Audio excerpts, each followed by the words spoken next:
North African countries is undergoing a very tragic times. There was an attempt to foster change, effect change through the Arab Springs. Unfortunately, it was a failure, at least a temporary setback. And we can sense this tragedy continuing, costing lives, dispossession of many Muslims, and apparently no end in sight. There is some measure of stability in Iraq, although the tension is still there.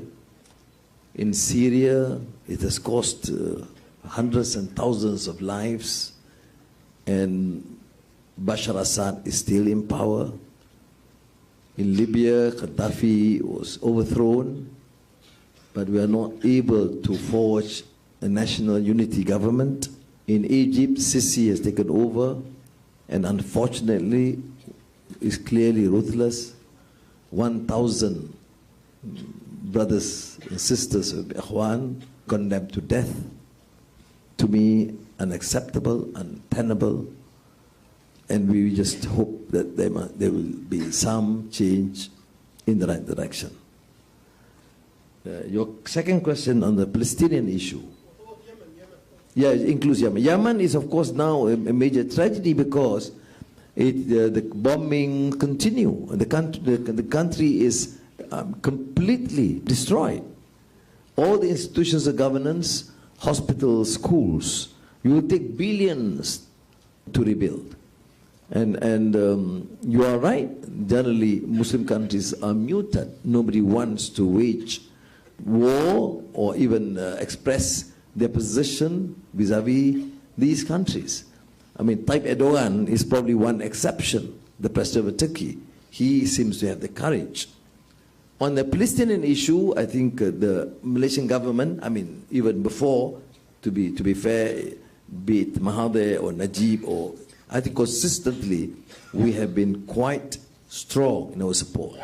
I met Khalid Mash'al last month in Istanbul. We had long sessions. Before that, I met him in Doha.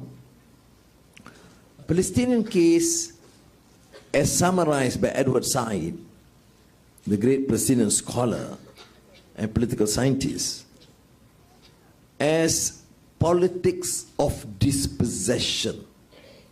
Their land has been confiscated. Their livelihood is not guaranteed because they have been chased out from their homes. They are treated as second-class citizens in their own country. And Netanyahu's expression lately has become so extreme and unacceptable. There was this popular social media write-up on the position of Masjid al-Aqsa and the Church of Notre Dame in Paris. The Church of Notre Dame was burnt, and you can find the entire world, Western world in particular, raising funds and expressing support.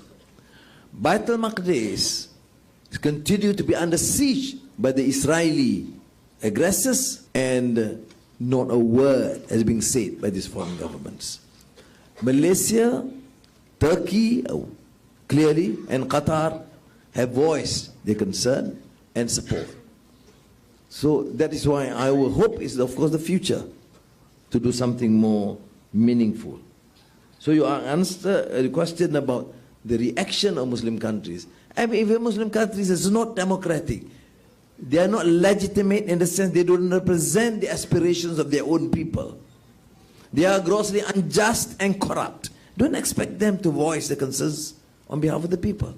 That's why I think the transformation or reform in Muslim societies is critical, because only a legitimate government will have the courage to voice their concerns on freedom.